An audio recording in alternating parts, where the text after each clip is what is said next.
Baka mga idol, tumakbo galing dito. Kasi nakikita niya yung ito. Oh. Ano kaya laman nito? Idolino? Kasi yung baka kasi galing sa dito. Tumakbo siya papunta dun. Parang may kinakatakutan. Ano kaya to? Ano kaya meron dito, idol? Tingin mo? Yung sanga dito parang pinaglalaroan eh. Parang dyan sila. mga bata ba na nagsabit-sabit, no? sabit-sabit sana. Tingnan mo na kayo po. Parang sinasabit-sabitan nga. Try natin to mga lods. Kiatan pa talaga, oh. Starting na tayo.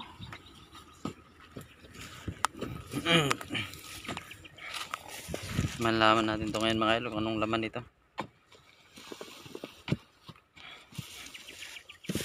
Ayan, may nakita na agad yung mga idol.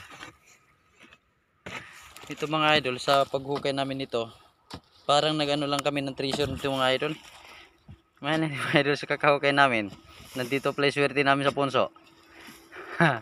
Kahukay kami ng gold mga idol. Nako, sigurado mga idol, ititigil na namin magsisira ng mga paghuhukay namin ng ganito. Basta maghahukay kami ng gold. Kaya Dolin, sa tingin mo, pag makahukay tayo ng gold, anong gagawin natin sa gold? Pamigay.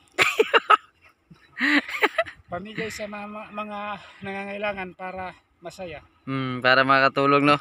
Oo. Yan ang maganda mga idol. Di ba, tuloy pa rin yung paghukay natin para maraming matututo at maraming magkaroon ng kaalaman sa tinatawag ng nuno sa punso.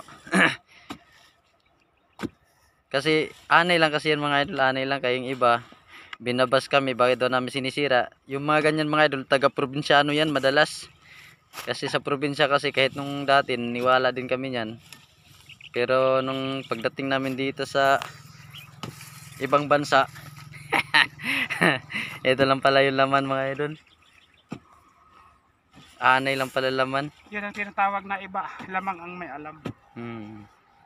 Pero di rin naman talaga tayo 100%. Totoo.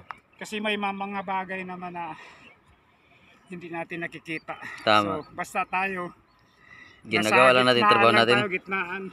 Ginagawa lang natin trabaho natin, no? So, siguro kung may nakatira man siguro pag nakita nila aalis din naman siguro.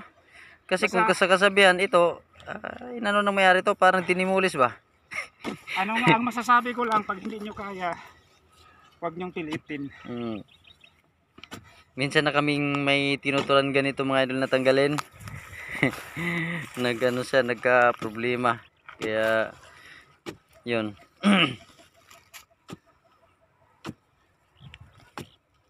Taga saan ba yun idol?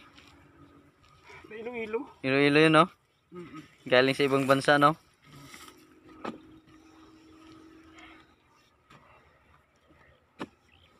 Ito, ang laki. Ayun. Ito na yung queen box tool. Yun. Yung mga idol, kung nakita nyo sa ilalim mo lang laman. Madalas pala mga idol, ito yung pinagpupugaran, pinag-itlogan ng mga bayawak mga idol. Yung mga punso. Kasi ilang bis na kami naka-encounter ng ganito mga idol eh.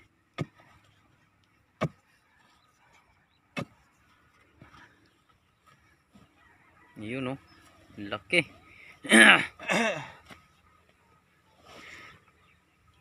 Sana may laman mga idol. Ito na yung final. Meron o wala. Uy. Ito yung queen box mga idol eh. Ay, Walang itlog mga idol. Diyan siya, oh. Ay, mga idol, dito siya, oh. Yan. So, yan. Wala mga idol. Ito yung mga idol, palatandaan na wala siyang laman kasi wala masyadong itlog. So, yun lang mga lods. Thank you for watching.